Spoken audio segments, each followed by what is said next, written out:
هنعمل مع بعض النهاردة وصفة بسيطة جدا مكوناتها موجودة عندنا في البيت، وب2 مكون بس هتعملي ألذ وصفة بجد خطيرة. أتمنى تتابعوا معايا الفيديو للآخر. لو عجبكم الفيديو بتاعي ما تنسونيش في لايك وشير واشتراك في القناة وتفعيل الجرس عشان يوصلكوا كل جديد مني.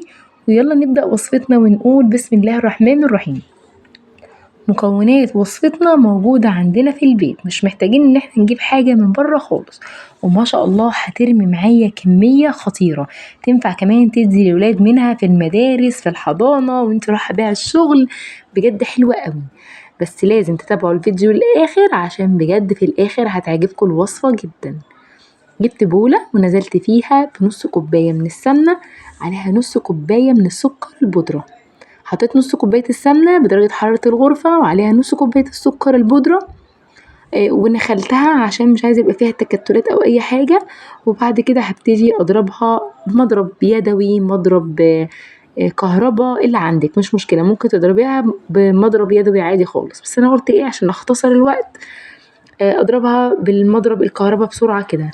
ببتدي اضربها كده لحد ما يبتدي اللون بتاعها يفتح معايا، يبقى لونها بتاع بدل ما هو اصفر كده لا يبقى اللون فاتح مبيض شوية اهو، شايفين بالطريقة دي كده. خلاص طبعا كده كده السكر بودرة يعني مش هيبقى فيه مخرز ولا حاجة وكل حاجة جاهزة. خلاص كده زي الفل. بصوا اللون بقى عامل ازاي فاتح ازاي. هبتدي اجيب عليهم بيضة بدرجة حرارة المطبخ، متبقاش طالعة من التلاجة، بيضة تكون لو هي حتى انت شايلة البيض في التلاجة طلعيه قبل الوصفة مثلا بنص ساعة. وعندي كمان كيس من الفانيليا، وطبعا الفانيليا ما بتضرش يعني حطي 2 حطي 1 براحتك. خلاص وابتدي بقى ان انا انزل عليهم كمان ب3 معالق كبار من الزيت. طب انا بنزل ليه عليهم بزيت؟ الزيت ده بيخلي الوصفة بتاعتي مقرمشة. زي ما قلتلكوا انا عارفة ان المكونات كلها موجودة في البيت، يعني المفروض ان تقوموا دلوقتي حالا تعملوها. هبتدي بقى اقلب كل المكونات دي كده كلها مع بعضها، السمنة مع السكر مع البيضة مع الفانيليا مع الزيت، وابتدي اقلبهم كده كويس قوي مع بعض. شايفين الخليط ناعم وانسيابي ازاي؟ شايفين خليط ناعم خالص اهو. طبعا بلاش تحطوا السكر مش بودرة عشان الوصفة ما تقرقش معاكم، يفضل البودرة عشان بصوا العجينة الخليط انسيابي خالص ازاي، مفيهوش ولا اي حاجة، زي الفل كده تمام. هبتدي بقى انزل عليهم بمعلقتين من الكاستر، بيدي برضو قرمشة حلوة قوي للوصفة. لو ما عندكيش كاستر يبقى معلقتين من النشا، يا كاستر يا نشا. الفكرة بس ان الكاستر كمان ليه نكهة كده معينة، وبيدي اللون كمان مع الوصفة بيطلع حلو قوي. وهنزل كمان عليهم بنص معلقة صغيرة من البيكنج باودر. اوعي تحطي الكيس كله، انا عايزة نص معلقة صغيرة. هوريها لكم كده اهو، عارفين معلقة الشاي؟ زي معلقة الشاي كده نصها اهي. يلا بقى ما تحطيش اكتر من كده عشان الوصفة ما تنفش زيادة معاكي. بقلب بقى كل المكونات كده مع بعضها، واكون محضرة معاكم كوبايتين من الدقيق بس. يعني الوصفة بتاعتي يعتبر بيضة كوبايتين دقيق، دي الحاجة الأساسية اللي فيها. خلاص يلا بقى نجيب كوبايتين الدقيق، ويفضل برضو ان احنا ننخلهم عشان الوصفة تبقى ناعمة معاكي. هنا هو مطرح السكر، انا كنت نخلة فيها سكر، خبط بس كده دي هينزل على طول. وهنزل كمان بالكوباية التانية، اجيب الكوباية التانية نخلها بالمرة وانزل بيهم مرة واحدة بقى. احلى حاجة في الوصفة دي مش محتاجة ولا تعجيني ولا حاجة، انتي بتلمي العجينة بطراطيف صوابعك، هي عجينة طرية خالص انسيابية بتلم بسرعة. بصوا انا هلمها بالاسبتيولا، يعني كمان مش بطراطيف صوابعي، بالاسبتيولا هلمها كده. بس انا لما جيت لميتها لقيتها طرية زيادة، فحطيت لها معلقتين دقيق مسكت معايا. هوريكم القوام بيبقى عامل ازاي دلوقتي. بصوا مش محتاجة ولا مجهود ولا اي حاجة، انا بقولكم بتتلم بطراطيف الصوابع.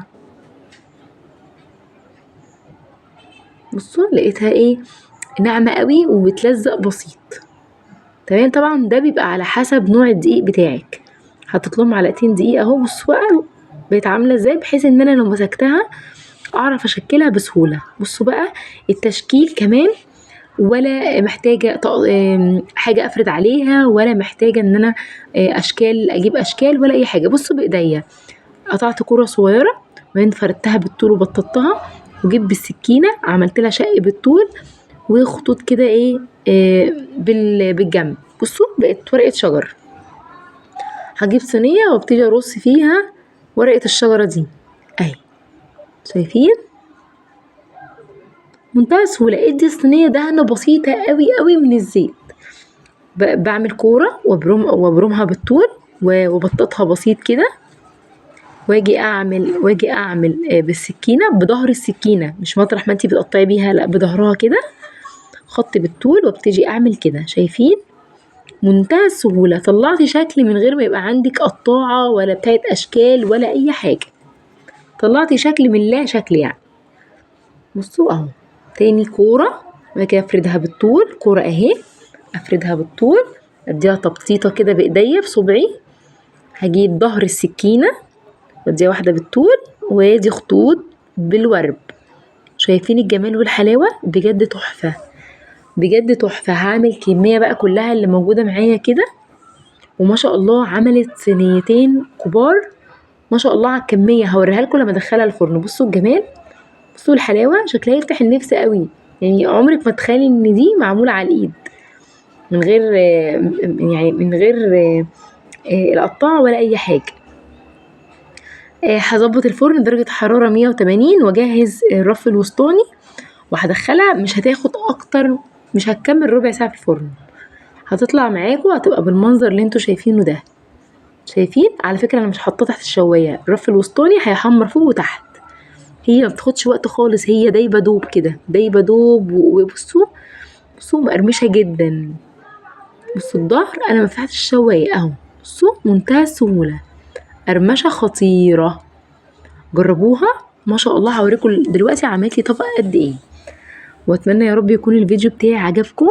وعجبكم الفيديو بتاعي ما تنسونيش في لايك وشير واشتراك في القناه وتفعيل الجرس عشان يوصلكوا كل جديد مني. اشوفكم ان شاء الله في وصفه جديده، والسلام عليكم ورحمه الله وبركاته.